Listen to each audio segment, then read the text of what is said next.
All right. Good morning, everybody. For those of you who've just joined us in the last minute or so, welcome to the Valcare training. My name is Ivan Swat. It's a massive privilege for us to be with you today. It's been quite fun for us to host these sessions. This is the second one of our series regarding hope and health in the last 2 weeks. So last week Friday, we had Esty speaking to us a bit about the mind and just understanding how that fits into a time that we are facing now. Today, we are very privileged to have John with us to speak about body. I'll introduce him in a second or so. And then next week, Friday, we will talk a bit about the spirit. So Dr. Johan Bekes will join us from Harmonie, and we will facilitate the session from there. So, so I hope you guys are all feeling very welcome. I just quickly want to just re-emphasize a few things before we kick off. So we would really just want you to mute your mics. So I am recording this session, and we were trying to put out almost like I don't know, what do they call it? A podcast at the end of the sessions. So I'd just like to ask you to please mute your mics. Your videos, you can either keep it open or keep it off. But we would like to record the session, so please remember to switch it on to mute. If you've got any questions, you can just ask it to me directly in the message bar on Zoom. So just send a message at Ivan Swartz, and then yes, I will, at the end of the session, we can just ask the questions to John directly. If we do have a discussion, or if there's an open forum discussion, please feel free to comment and give us your opinion on the discussion points. Yes, I think that's pretty much it from a technical point of view. I know that data is precious, so if you need to switch off your video, you're welcome. And also, if you are having a bit of a lagging issue, that also usually helps quite a bit. Great. So maybe just a bit about the session today before I introduce John. So the session will be focusing on 5 things. The one is to understand the definition and benefits of health and wellness. To learn about, and John, I hope I'm saying this right, the Sarcopenia syndrome characterized by progressive loss of muscle mass that leads to poor quality of life. Thirdly, how to address the modern sedentary lifestyle where people sit and lie down most of the day. Seeing the incredible effects of exercise on the brain. And then lastly, to focus on living for something bigger than yourself, finding a reason for being. So, without further ado, I would really very much like to welcome John. I know John as a friend, and he's always open for a coffee. So I've had some incredible coffees and discussions with him, and I find him to be incredibly inspirational. On a professional level, he's done many things, which I'm sure he'll highlight a bit later, but more than 2 decades of experience, specifically in having these types of discussions and motivational engagement with many people. John, if I remember right, one of your life goals is to reach 1 million people. I think that's one of the goals. That's right. So yes, he's an incredibly inspirational guy for me personally. And when we started putting the training together, we were talking about mind, body, spirit. And I mean, when you get to body, there's pretty much nobody else than John McGrath that you would like to host the session. So John, thank you so much for availing your time. You're an incredible friend and an incredible member and partner of Valcare. John is also the founding member of the Emerald Foundation, which is in various communities throughout the Western Cape, busy uplifting youth through sport. So very inspirational guy, and the privilege to know you, John. So we are very happy and very lucky to have you today. So please feel free, guys. If you've got any questions, please direct them directly to me. And then we can ask John about at the end of the session. Over to you, John. Good morning. Firstly, thank you very much, Ivan, for that very warm welcome. Thank you for the Valcare family for having me on board. It really is a privilege to be able to share. They say whatever you have people often ask, what should you share? What can you do? I think the answer is whatever you as an individual have in abundance, that's what you should share with the world. And for me, that's been, largely in the areas of sport and in health as well. So that's what I enjoy sharing with the world most.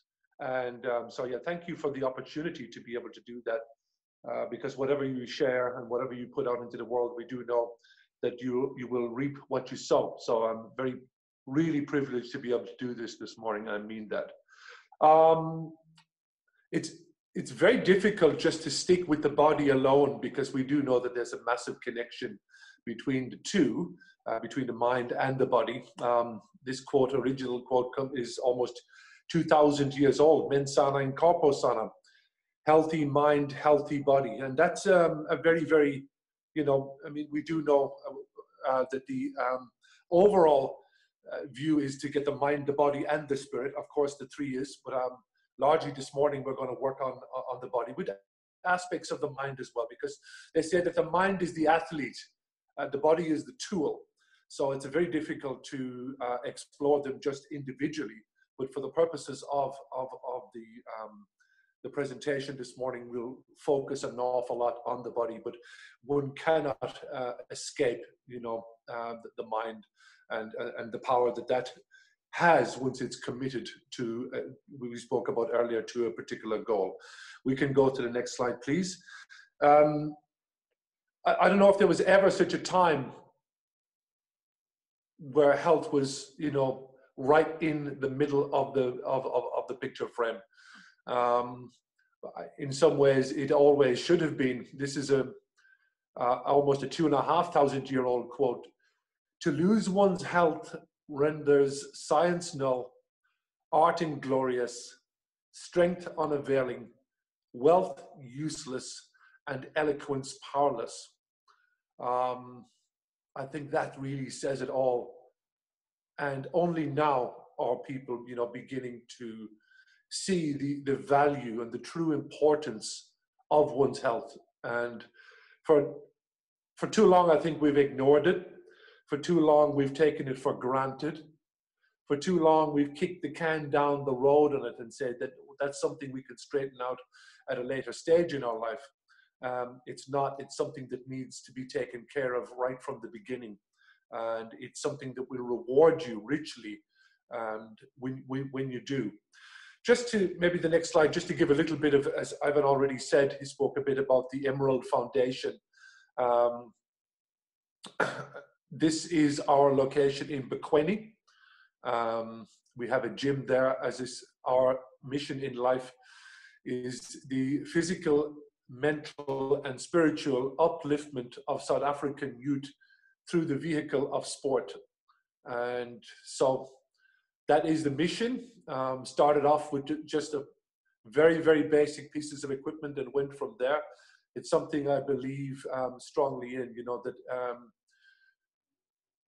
as well, the time that we live in at the moment, to ignore poverty is just as bad as to cause poverty. I think in our generation, people will ask us, you know, what did we do in our time? What did we do in this time? And I know I'm preaching to the choir here, but I'm just extolling you to say, well done for what you're doing, and well done for sharing and giving in the way that you can.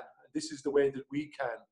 And, you know, one thing that we've found, okay, with the benefit of health, which is a very important thing for us, is that I suppose the talented youth in the township is often plucked out of the township.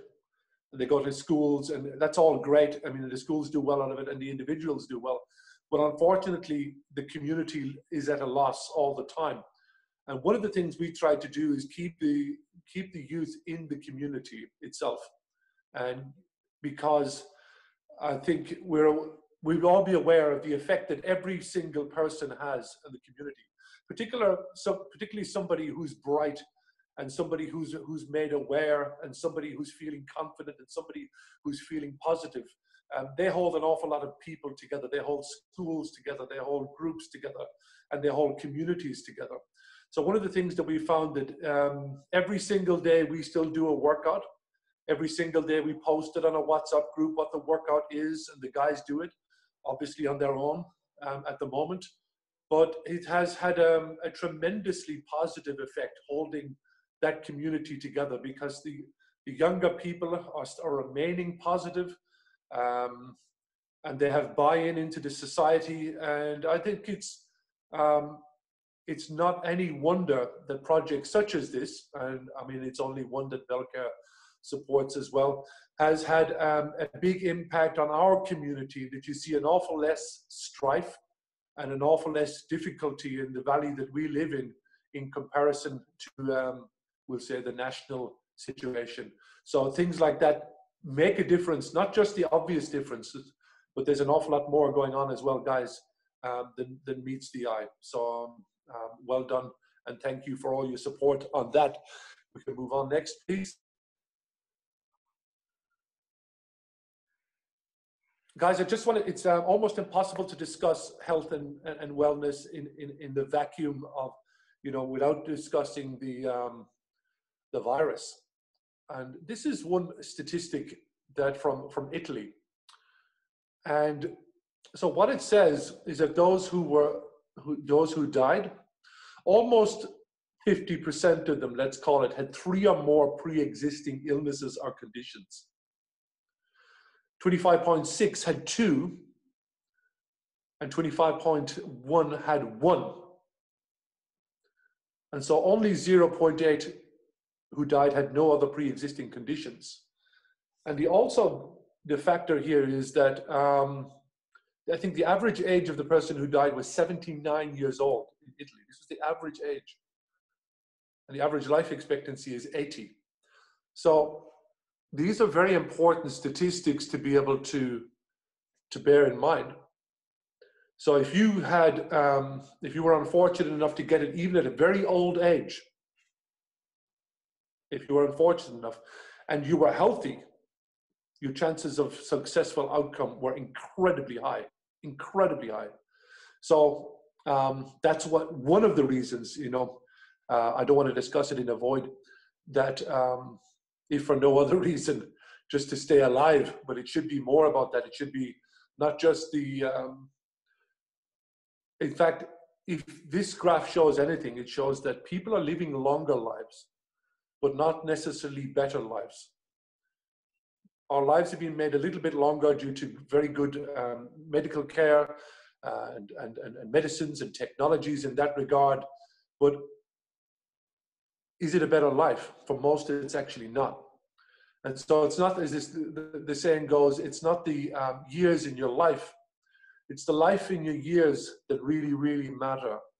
And that's what we're going to go towards the end of this presentation this morning. We're going to talk about an awful lot of different things, such as diabetes, such as sarcopenia, but you know, we do come up at the end of it very positively and with great solutions that are in a time-efficient manner as well. So that's where we're going to go with this. We'll just stay with the program. There's probably more slides here than I would normally even use. I'm not going to dwell on all of them for a long space of time, because I'm going to give the presentation over as well to Valcare so that they can send it out to you, and you will be able to have the benefit of re-looking at this presentation again later on. So we can move on again, please. Some predictions, guys, without having to read, literally read it from the page. That's what it's going to look like by 2050. There's an alarming amount of, particularly in the area of obesity, which was something that we didn't really recognize as an African problem at all back even as far as 20 years ago, but it's something which is increasing rapidly and making massive headway. This is sort of the canary in the coal mine, because this is one, obesity is such an, there's so many other things come from that one, you know, so many other illnesses, etc., come from that, that it's one I've been tracking. We can move on again.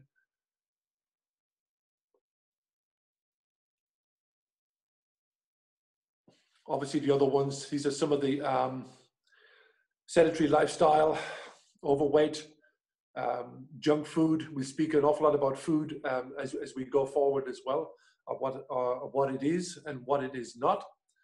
Obesity, what it is, it's a disorder. This is the technical, 25% body fat for men, 32% for women. More inclined to go with body fat than BMI, which personally I've found to be not as accurate depending on your body frame, etc. as well.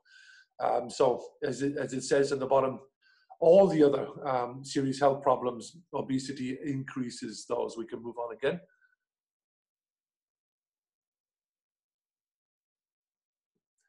Some factors, some 2.8 million people are dying each year. 2.8 million people. And when you compare that to the emphasis that's on, we'll say, the virus, which has, you know, a fraction of that, but we don't give this the same sort of weight. We don't give it the same sense of urgency. And this is a real global epidemic. This is a real concern, a real problem, probably the most significant problem that's going to face the world in our generation. This is what it's going to be. The good news is that it's preventable. The bad news is that not many people even know how to go about that. We can move on.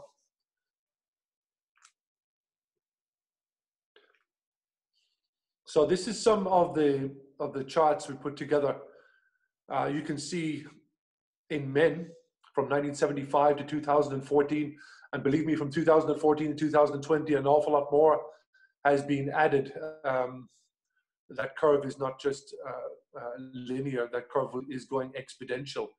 And let's have the amount of women as well, it's gone, that's also increased even more so, guys, in the last, in that period. And the rate, should I say, is more accelerative as time goes by. We'll move on again. We'll see that in the next few slides coming forward as well. There's an opinion out there that a lot of this obesity comes from poor diet. It comes from, largely in poor households, etc., etc. This doesn't seem to be the case, guys. What we're seeing here is that prevalence is more in high-income families, that the increase has been more there. This is amongst we'll call them adolescents, teenagers, and you can see that that's heading for about 1 in every.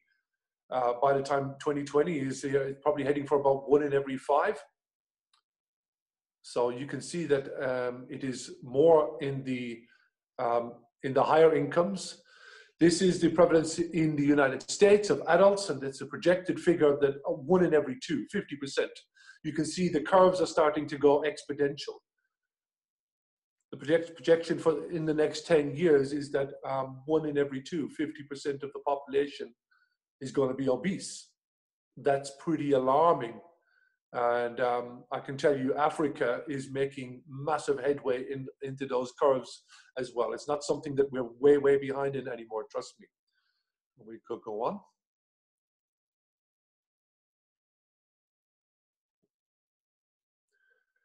That's just another one of those guys, adults and youth. We can see how much going forward. I'll keep going on. Linky, please. And you can see, guys, that the, thank you, I'll leave it there. All the chronic conditions are all going one direction. The curve is, and they all mirror, you could put that diabetes in the middle. They're a mirror to the left or to the right, on top or on bottom of that. So all of them are going to one direction. This is the way the world health is going, okay? And if underlying conditions, even in terms of the virus, are a predicator, well, this is where the rubber meets the road. Sedentary lifestyle in itself is a massive factor. Sedentary lifestyle is defined as a type of lifestyle where an individual does not receive regular amounts of physical activity, and we have all sorts of excuses for it. Very few of them stand up, but I mean, we have all sorts of excuses, and we play all sorts of tricks with our mind on that, okay? And we'll move on again. Guys, this is a big one. This is really, really big for me. This is, you know, one of the most important things. We talk about the sedentary lifestyle. We talk about the diet as well. Sarcopenia is, they call it, I suppose, the aging disease. All of it, which is preventable, and we'll see that going forward. So it's essentially from the age of 25 or 30, a loss of, we'll say 8% per decade. And once that's compounded, that's where the real problems start to occur. Because you're losing muscle, and muscle is important, important for so many different things here, okay? Number one, 80% of all that you eat goes towards muscle. Muscle carves that up. 80% of all you take in goes to your muscles. So if you're taking in the same amount of food, which one is inclined to more or less as an adult, and the muscle is decreasing at 8%, there's only one thing going to happen, and that means that the weight's going to transfer from, you live. A lot of people say, oh, I'm 50 or I'm 60, I'm the same weight as I was when I was 21. Maybe you are, but what's the composition of that weight? How much of it is muscle and how much of it is fat? So a lot of people, under that illusion, a lot of people think that, you know, just because you're the same weight is not the issue here, but the loss of muscle over time. And that leads to all sorts of things as you get older. I mean, you know, you're not as strong, you're not able to exercise, you don't have stability. If you're not exercising in that way, more than likely your bones are getting more brittle as well. And this is a curve that happens. This is what happens to somebody who doesn't do, we'll say, resistance type training, or doesn't do exercise. This is where it's going to be. And I would say not just normal exercise, but I would say some aspect of vigorous exercise as well needs to be done in order to, if you'll excuse the pun, flatten that curve, okay, and take away those losses. It can be done, guys, but left unchecked, this is what's happening. So if you just go with the flow, you do what everyone else does, that's what it's going to be like. But it doesn't have to be that way. We can go on. So you must decide which one of these two individuals, they're both the same age, and you must decide which one of them you will be. You can be like Joseph, who's 82 years old, runs 15 races a year, mostly half marathons. You can be like that at 82, vital and healthy. Or if you're lucky to get to 82, you can be like the gentleman on the right, if you're lucky. You decide. It's your decision. But it's something that, by not making a decision on it, you're already making a decision on it. So unless you're consciously going to choose a healthy lifestyle, that exercise is an integral part of your life, that thinking about your diet is an integral part of your life, and surrounding yourself with people who are starting to go in that direction. I mean, it's like whatever you want to do in life, surround yourself by people who are already doing that. It's a very, very important thing. It's very difficult to develop the habits on your own if you don't have a community and if you don't have goals that's going to be able to take you there as well. I mean, I'm sure he's got goals as to how many times he runs. I'm sure Ivan is the same. You've got to have races that you plan every year. Times even, you know, it's academic in a sense, a time or a target. It makes no difference to anybody else, but it makes a difference to you. And that's all that matters. Okay, we can move again. Guys, if there's any one slide that says it all, I think it's this one. This is a cross section of your thigh, okay? The one on the left is a 40-year-old, a triathlete, obviously quite healthy, very fit individual. The one in the middle is a 74-year-old sedentary lifestyle. somebody who does not exercise. And you can see how the muscle has atrophied or shrank, like significantly. It's broken up, it's in pieces. It's no longer able to support. You can see that, you know, even to support the bones is going to be problematic because it's not there any longer. And the one on the right is a 74-year-old triathlete. Doesn't look an awful lot different, does it, from a 40-year-old triathlete? So this is what can be done. It's actually unbelievable how much vitality, how much strength that you can maintain. I was working with a guy who's going to be 74 years old in a month's time, and he ran from the bottom, which is up towards the tall monument, right up to the top yesterday, 74 years old. He didn't run it once, he didn't run it twice, he ran it 3 times. How about that? There's very few 20-year-olds who'd be able to do it, but that's what we can do. There's many facets of exercise and health that we can actually, particularly with these endurance events, we seem to be able to hang on in there for a long, long time. We're able to maintain fitness and health for years going forward. So that's just an example of somebody I work with who ran it 3 times yesterday from up to the tall monument, up and down. We know where he's going with his life. And I just help him. There's one goal I'm helping him sit. I think it's from the US Air Force graduation fitness test. It's just a small thing, but I mean, you know, you have to be a reasonable level of fitness and strength to be able to graduate from the US Air Force. I just found out what it is, and now he's got a goal. And he's probably going to make it, age 74, to have a level of fitness and strength that you would need to graduate to be in the United States Air Force. It's just a small goal.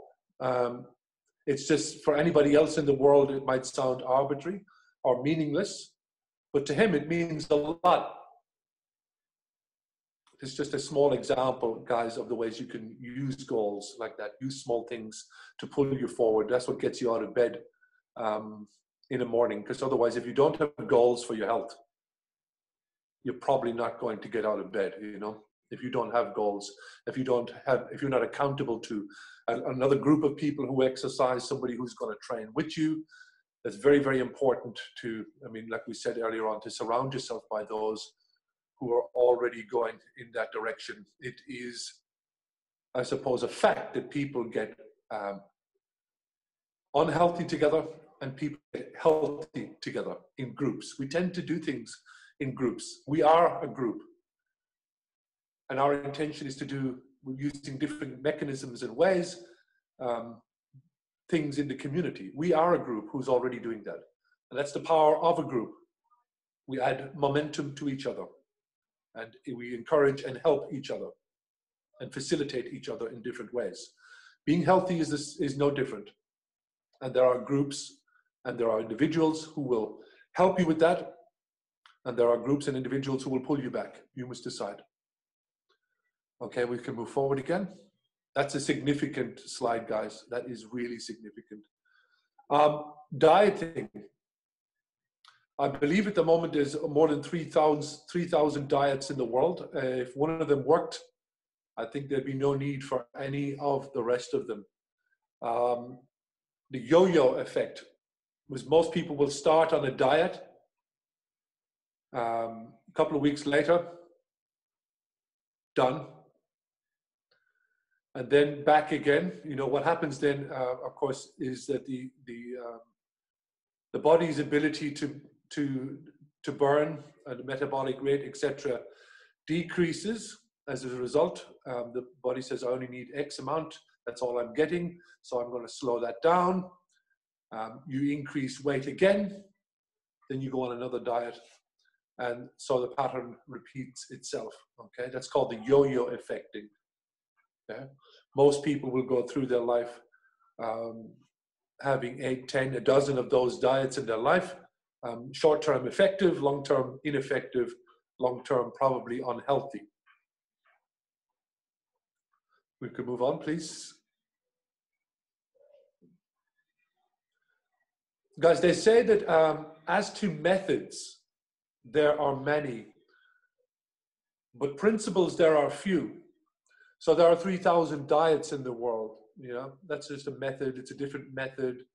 It's a different way of getting a six-pack. And the fitness and health industry relies, it is an industry, remember, and it relies on a different way of doing things all the time. And if all you follow is other people's methods, you're going to get lost.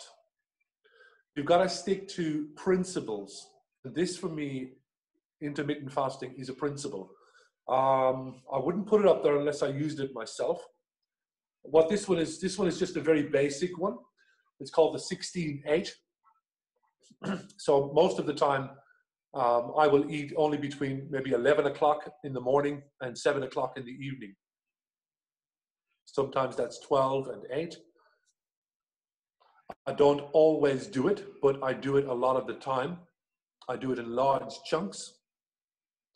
And I've found it to be incredibly effective, an absolutely incredibly effective way of staying healthy. All the amount of things that this does, in like also increasing your immune system, for increasing for men as well, testosterone increase. There is like literally 1,000 and then some more things. It's effective both for men and women, obviously.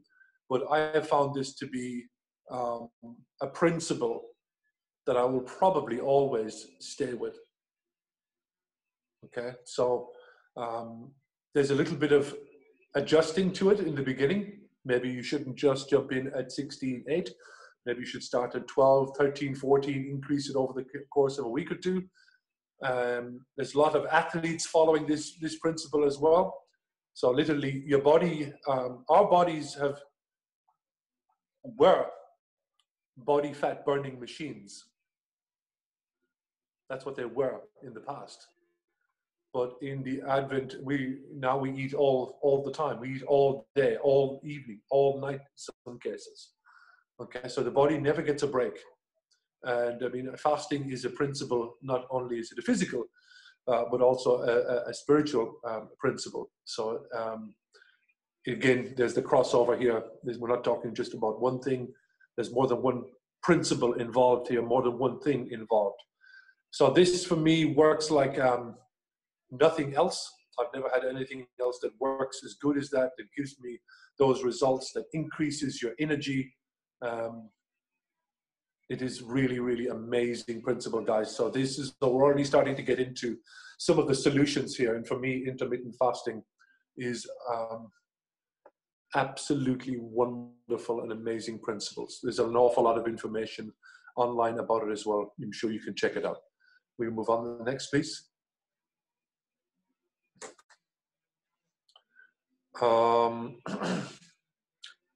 I think I'll just leave that in there. We can move on again. We've covered a lot of Lilla's information here. Guys, depending on your belief philosophy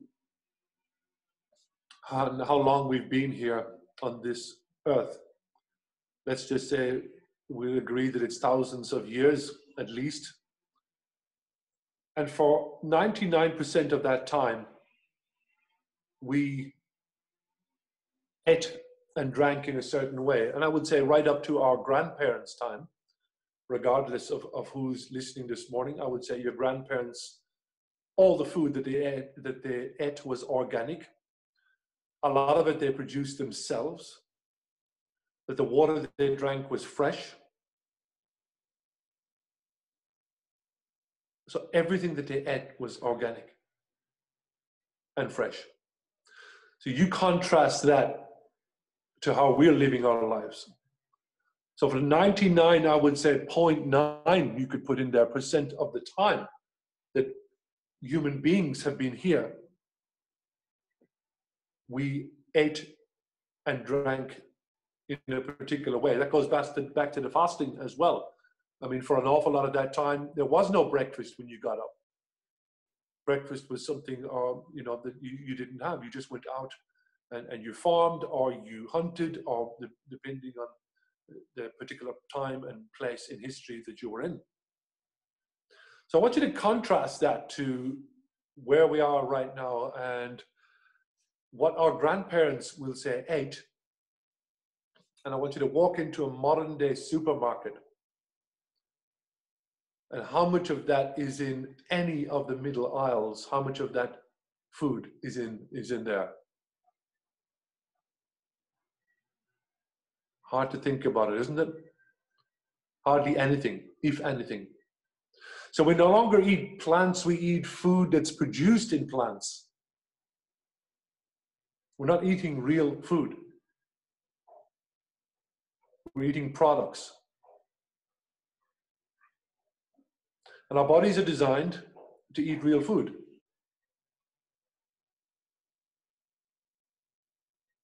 And therein lies a huge, huge problem. In the modern day supermarket, literally if you walk in the door, you've got to go left or right, stay that way, all the ways around the back and out the other side. That's what you've got to be able to do, because there is no food in the middle. You're not going to find any food there. And you can see, if you're asking the questions, why are our children becoming obese and where is all that going and where is it coming from? This is the biggest reason. No doubt about that. We can go forward again. So people talk about, what's the barriers to this? I mean, time, it appears to be. I don't have time, people will tell you. I don't have time. Lifestyle. I'm too stressed. I'm too anxious. I'll get to it. It's something I'm going to get to that. And we live our whole lives in, I'm going to get to that. Waiting for the next thing. As soon as this is over, as soon as, this pandemic is over, as soon as that's over, I'm going to get to it. Guess what? As soon as this is over, your life's going to be twice as busy as what is it now. Information is a problem, and information is a problem, actually. In the information age, there's more contra-information, disinformation out there, all about methods, very little about principles. Diet is a problem. Training, finding time to exercise and get moving, do the right kind of training. Grit is a problem. Grit is a problem. If you do not have a goal for it, if it's not part of your lifestyle, if you haven't prioritized health in your life, remember we end up giving time to people who we prioritize events and a lifestyle. If you don't have that prioritized, if it's not in your makeup, if it's not in your goals to say, this is something I do 4 or 5 times a week. This is something I'm going to do this year. I'm going to do a 10K. I'm going to do 20-something park runs. I'm going to do whatever. If that's not your goal, if you don't have it down, they say, if the mind is not led, the mind will lead. Guys, that's a very important statement. If you are not leading your own mind, and if you don't have a plan, that conscious mind, that lazy one, that when you wake up in the morning starts to make excuses, says, let's do some training in the afternoon. Let's put it off until the afternoon. We know what happens then. In the afternoon, things get too busy, your whole life gets taken over. And if you do not have that grit, if you do not gain, we talk about the mind the conscious mind is a wonderful servant, but it's a horrible master. And so if the mind is not led, if you do not have plans, if you do not have goals written down, if you do not have commitments made to yourself and to others that you are going to do something, it will not get done. If the mind is not led, the mind will lead. So this grit, this like mental toughness, is just doing something when you said you're supposed to do it for your own benefit. And that's why sometimes I like, training in groups, because, I struggle with it myself. But what I will do is I'll corner myself. I'll make sure that I'm going to train with somebody else. I'll make sure, you know, that I don't give myself any wiggle room here to get out of it. And that's the sort of lifestyle that you've got to set up for yourself when it comes to this. We can move on again, please. Okay, here comes the good news that you can do that. We already spoke about one of them, the intermittent fasting. Here comes the others. Guys, I want to talk to you about this, for me, this Tabata, or let's call it HIIT style, which is high intensity interval training, is a principle. I'm going to talk to you about Tabata training and who Isamu Tabata was. He prepared the Japanese skiing team for the Olympics. At one stage, he broke the group in two. One side did what you would call normal aerobic training. That's maybe 60 to 90 minutes training. The other side, he broke down and he did what was called a HIIT principle, 4 minutes, broken into 20 seconds on, 10 seconds off for 4 minutes. But that 20 seconds on was incredibly high bursts, massive amount of work rate for that 20 seconds, 10 seconds recovery, and repeated 8 cycles of 20-second bursts in 4 minutes. Okay? And what we found here, I think we can move on. What he found was like incredible. Basically, in a nutshell, that the group that trained for 4 minutes 5 times a week outperformed the group that trained for more than an hour, despite the fact that they trained more times and for more than 10 times the amount of volume. Okay? So what's that saying here, okay, is that it's that more, unless you're preparing perhaps for the comrades or marathon, but in terms of purely being, and even I would suggest even in preparation for even long distance athletes need to take some of this on board as well. So that you don't need an hour a day to do some sort of training here. I suggest that you do 2 to 3 of those a day. Literally, that's a 20-minute training session there. If you do warm up and you do 3 of those and a little cool down, you've got a 20-minute session. We do, again, there's an awful lot of information available out there on this. I found this to be a principle. This is a cornerstone to what I do. I will train like this twice a week. I will do 2 of these a week. They are uncomfortable when you're doing them, that's for sure, but it's over very quickly. It's massively time efficient. And I found it to be, in terms of even maintaining strength, aerobic, anaerobic strength and power, second to none. We can move on, please. That's the conclusion, that high intensity interval training, doubles it down both ways. You can't lose with it, guys, both in terms of aerobic and the anaerobic systems.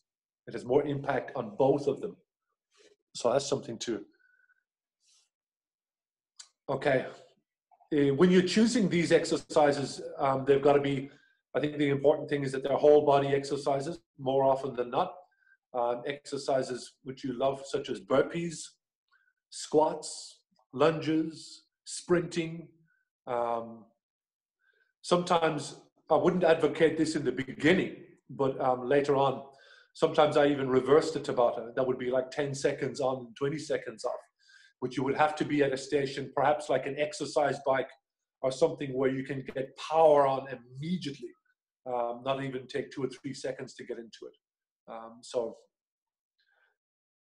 no more than 30 minutes, guys. I would only do maybe 20 minutes, but the intensity is the important thing here. The intensity has to be super high. It has to be very uncomfortable in that time while you're doing it, okay? That's something can be done at home. can be done in, you know, small groups or with others. It's called Tabata. There is a Tabata app that you can download on your phone. It's free. It's essentially a timing app that goes through those 8 rounds, 20 seconds on, 10 seconds off. This works like nothing I've ever trained with in more than 40 years. This particular protocol, along with the intermittent fasting, these are principles here, guys. And we can move on. Thank you.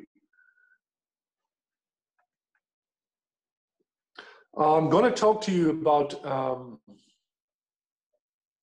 the importance of exercise, not only on the body, but on the mind as well. This is a piece of research from Penn State University. If it's possible to train in the morning, if it's possible to do in the morning, bear in mind, any time is a good time to train. But if you can, it actually makes you happier. How does it do that? I mean, in a nutshell, it fills your brain of positive chemicals, endorphin and serotonin. So those who were surveyed and questioned ended up being more positive, more happy. That's the effects of it. That's the good news. The bad news is that it only lasts for 1 day, that you've got to repeat that the morning after, etc. The good news is that you don't have to do an awful lot. Okay, we do know it's a principle for me that you've got to do this hard type of training 2 to 3 times a week, but you don't have to train like that every day.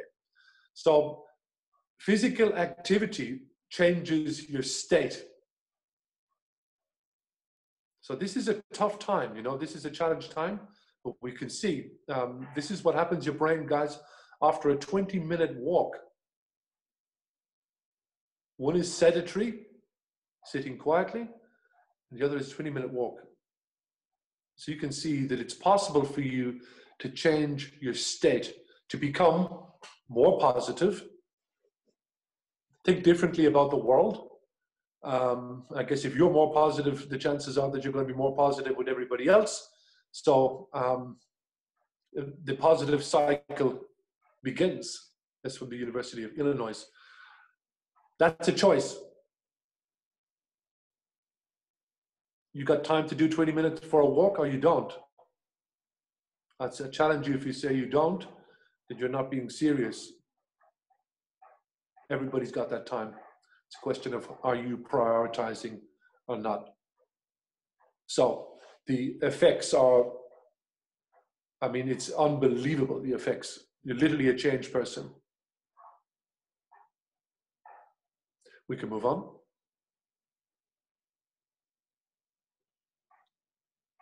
I found this to be a useful, just fitness in 100 words as well, guys. You know, it's hard to boil things down,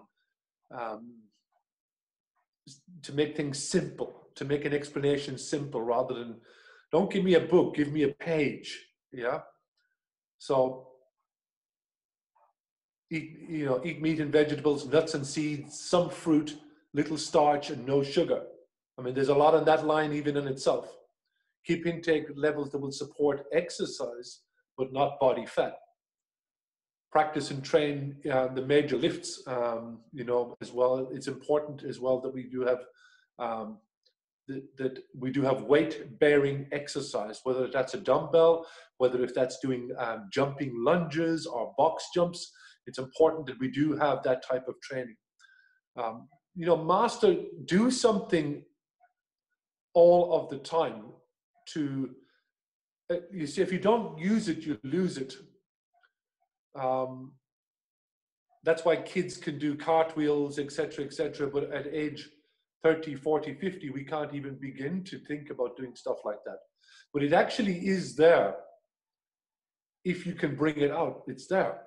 All systems are trainable all of the time.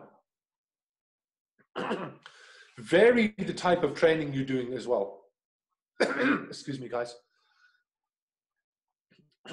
So sometimes we might bike, sometimes we might swim, different times of the year we go for a hike. Keep it varied. The body loves a routine. Don't give it the same routine.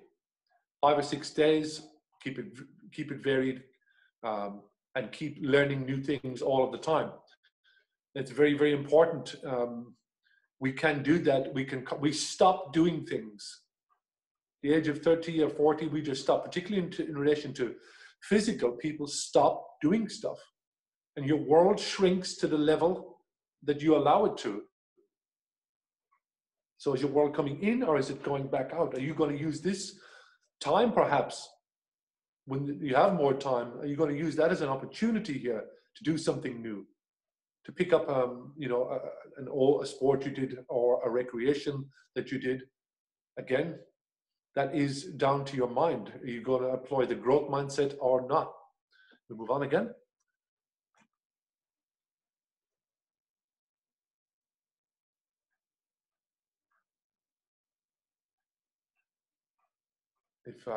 If you're with me, Linky, if you can move on to the next slide, please. There we go. It's coming. I don't know if you can see that, guys, but I'm a bit stuck on that one. Maybe you can go forward again, Linky.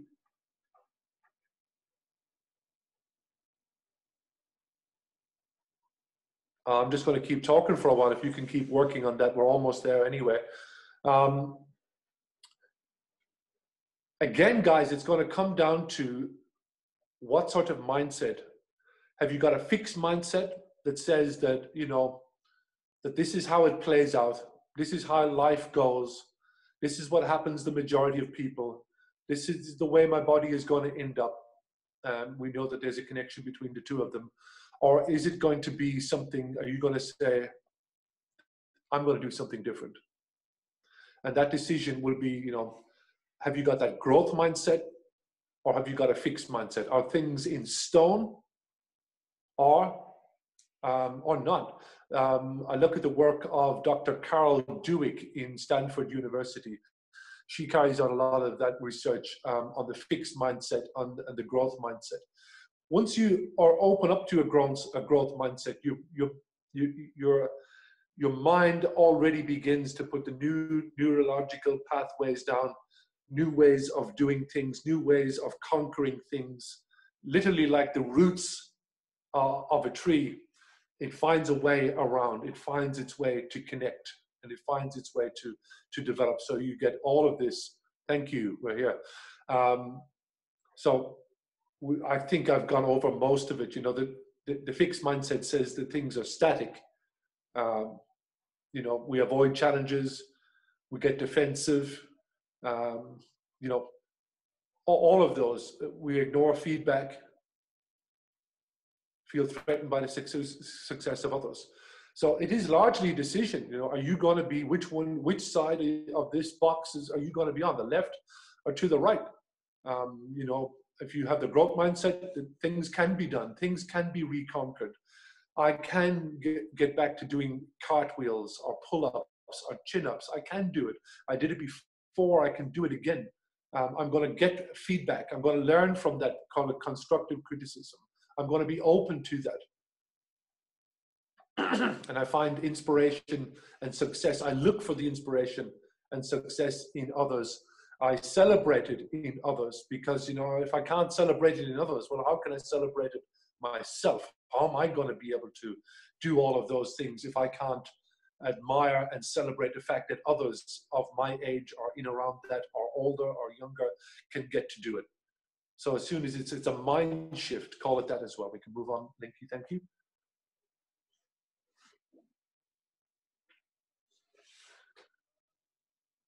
There we go.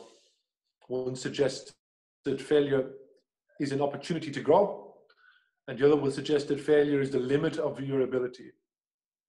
It all depends on how you look at it, but that's a very important aspect of it. Begins, what we're talking about today begins and ends with that mindset. Sure, we've found ways of doing things, but yeah, it begins and ends with that.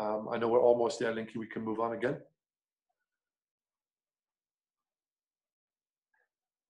Some of the hacks, guys, we've already been through some of them. Goals, we need short, medium, and long-term goals. Might be that you'd want to do the Comrades Marathon in 2 years or 3 years. It can be done almost at any age. You can find a program out there. You can find people who are going to do it. You can find people who will help you. Invest in health. I think that's coming up just a minute. I'm going to talk about that now. Literally, you know, it doesn't take as long as you think it does. Literally, these 20, 30 minutes, guys, that's all it takes. A couple of those, 3, 4 of those a week, and enough to change your, to change the trajectory of your life, to give you life in your years rather than years in your life. Train in the morning where possible, because of all that positive chemical effect, etc., that you're going to feel. Remember, we're 70, 80% water. Most people do not take enough water on per day. That's a big, big problem, okay? And if you're not taking enough water on it, if you're, the pH is a very important thing. pH is your acid-alkaline mix. Most of the world have a predominantly, the Western world have a predominantly acid thinking is acid, it's fixed mindset thinking predominantly. The type of drink we have, like all soft drinks, all sugar, etc., is incredibly acidic. And the types of food, all inorganic foods, will have a very high acidic as well nature. Stuff that obviously all fresh food has got a high pH, all greens. The pH is a very, very important thing. You can test your own pH. I believe they have those strips even in the mall at Clicks. It's something to follow. If your pH is in around 7.2, remember that is a perfect environment. That's a perfect internal environment. And illness or disease will not be able to thrive in that kind of environment. So if your body is predominantly alkaline, your body is not, you're not producing a space for disease to thrive in. Very, very important point, that pH, something that I've been aware of. I will also call that a principle. You've got to stay. So it's like rats will only thrive in an unclean environment. Disease will be the same thing in an environment that's not right. Okay. Visualize the person you want to become. It's very important to have a clear picture of the outcome of where you're going with this. To have some short goals, yeah, that I can do. I'm just using running, guys. It can be anything. It can be cycling, it can be running, whatever it is for you. Okay, we have as much, I think we're all gifted in different ways, and you should try wherever you can to bring that gift, your gift. Your body is unique, and to bring whatever that is in terms of physical health, bring that out as well. But visualize what that might look like. And wellness, you know, must support the lifestyle. That's wellness in terms of time outside, time in nature. I saw there in Japan now that doctors are prescribing time in nature. Imagine that. And what they've found in Japan is that there's a sweet spot per week in the amount of time that the body is in nature. The body just restores itself. It goes into a healing space. It restores itself. The sweet spot is 2 hours. They found that anything more than 2 hours, diminishing returns set in. So, and anything less doesn't give very little value at all. That's being out in real wild nature, guys, as well. Yeah, away from your phone, away from all noises and distractions. The body loves 2 hours a week in nature. Absolutely loves it. You know, one of the reasons people don't, you know, pursue this sort of wellness lifestyle, etc., is that it's expensive. You know, it's cost a lot to have a trainer and go to the gym, do this, do that, do the other. You know, while we have no problem spending thousands every month on a car, whereas the body is the greatest vehicle that you'll ever have. In fact, it's more than that. The body is the temple. And we still won't respect it for what it is. It's the only vehicle as such that we're going to have. All the rest will come and go. It will mean nothing in time to come. But this one is the big one. And we've got to start to live a life. And they say pain is inevitable in life, but there are two pains you can have. That leading the mind is not led, the mind will lead. The pain of discipline. The pain of getting up and say, I'm going to do that.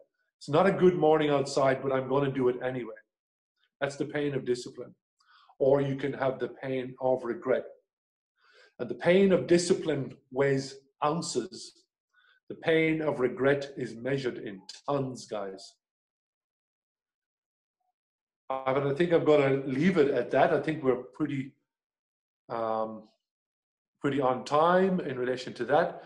If you guys would like to answer, have some questions, I'm more than happy to be able to help in any way that I can.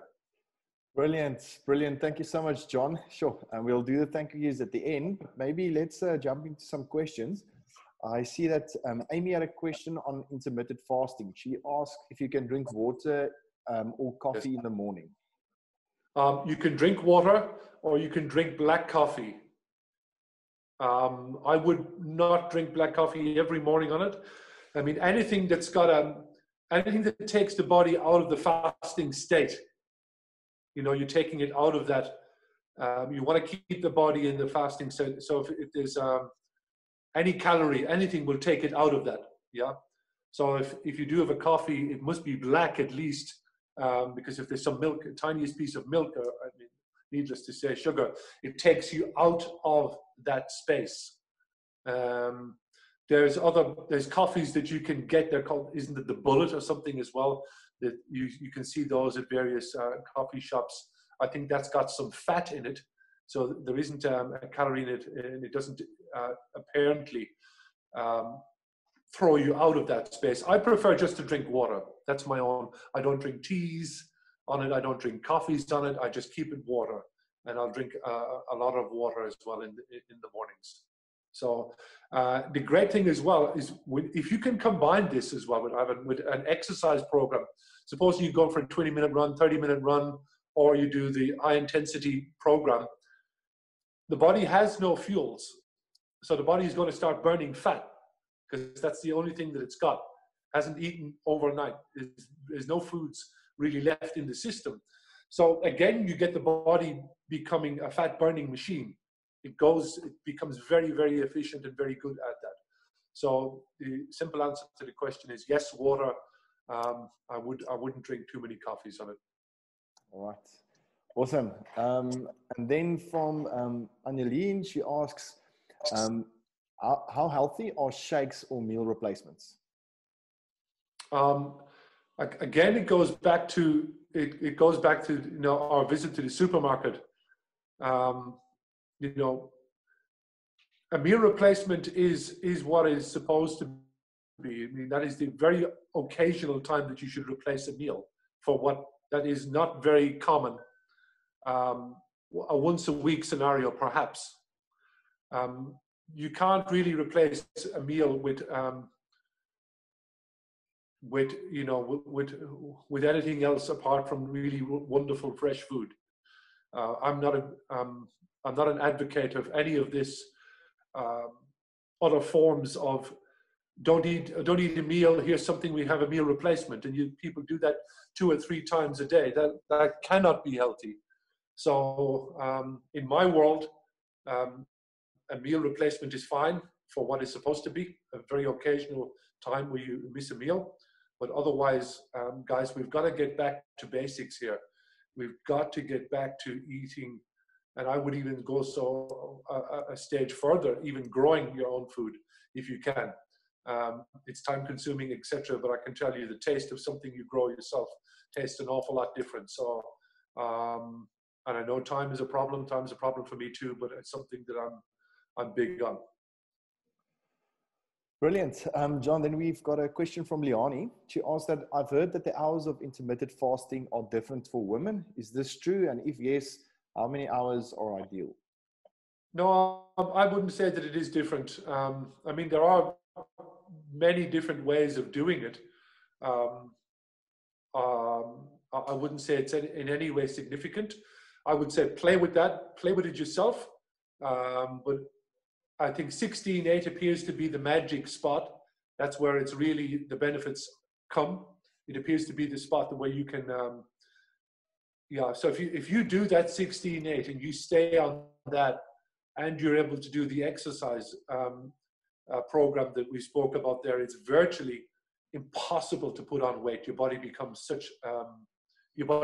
so efficient and so restored, and it's a tremendous restorative position to be in as well. But yeah, you've got to drink the water. You've got to stay. Water is also a principle. Remember that we drink 2 to 3 liters of water per day, particularly as well in the wintertime when we don't feel necessarily as thirsty, but we need that. We need to keep that system. Brilliant. Awesome. John, I think that's the questions for now. Unless anybody else would like to say anything else, maybe in closing, John? Well, I guessing thank you. I appreciate the opportunity to be able to share what I have with the world. Thank you for that, and to be able to share it with people who are, you know, putting an awful lot of good out into the world. Guys, the one thing, you know, that I've learned about people who do stuff like that, I'm a bit like it. We're all a bit like it, you know, and that sometimes we neglect other aspects of ourselves. And I want to share with you, remember that all that we give can only come from a position of overflow. And it's important that we all stay in that position of overflow, because sometimes we give, all of us. And so it's important, we owe it to ourselves to be able to maintain a healthy body and mind, because we cannot sustain this giving in the long term only from a position of overflow ourselves. So take time with that, and remember, self-care is not selfish. Self-care is not selfish. If we want to be able to give going forward, which I assume is all our goal, it's a blessing both to ourselves and to others. Make sure that you bless yourself as well, and that you take care of yourself, take care of that body, the most marvelous vehicle, the only great vehicle you'll ever have in this lifetime. Take care of that. Join others who are also prioritize their health. And yeah, for me, these are the important, I suppose, takeaways from it. So yeah, thank you. Brilliant. Sorry, John, 2 quick questions. One from Klein. He says, is cardio exercises better than weight exercises? I would do both. Why not do cardio exercise with weights? You can balance the 2 of them as well. So lifting, you know, not necessarily very heavy weights, but lifting weight at speed will give you a cardio effect as well. You do need both. You do need the weight-bearing exercise as well to be able to maintain that that strength and that muscle. But you can combine them as well. They're both necessary, and you can, and they're not necessarily different either. You can use the one type of exercise to get the benefit in both those regards. All right, brilliant. And then one last question is, people that love oily foods, what are the negative outcomes if they are addicted to that? Well, I don't think that, listen, I mean, everything in some sort of moderation, you know, but I don't think that necessarily that oily foods is, and again, if it's an organic, if it's olive oil, if it's, you know, these oils, I think the Roman army marched on olive oil. So there had to be something in it. So I wouldn't say, it depends on the nature of the oily food, but I wouldn't say that it's a bad thing at all. All right. Brilliant, guys.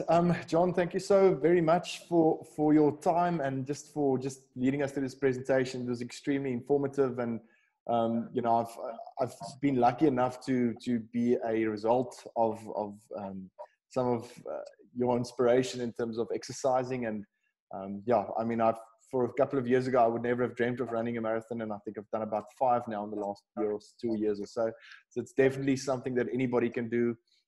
So I totally subscribe to your preaching, I almost want to say. So thank you so much for your time and for your effort, and also Linky for running the presentation. Guys, I quickly need to take a screenshot of all of us. So if everybody can just please switch on all of your videos, please. And Linky, if you can stop the screen share, I'd appreciate that. Thank you very much. This is just to make sure that we can see everybody's beautiful faces. So if you could just switch on your videos. Oh, it's nice to see everybody again.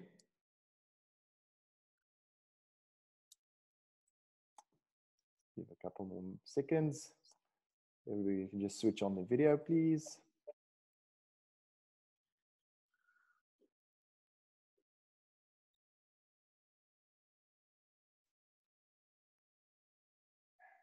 I think that's probably how far we're going to get.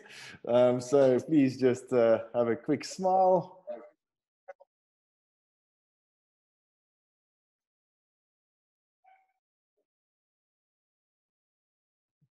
Awesome.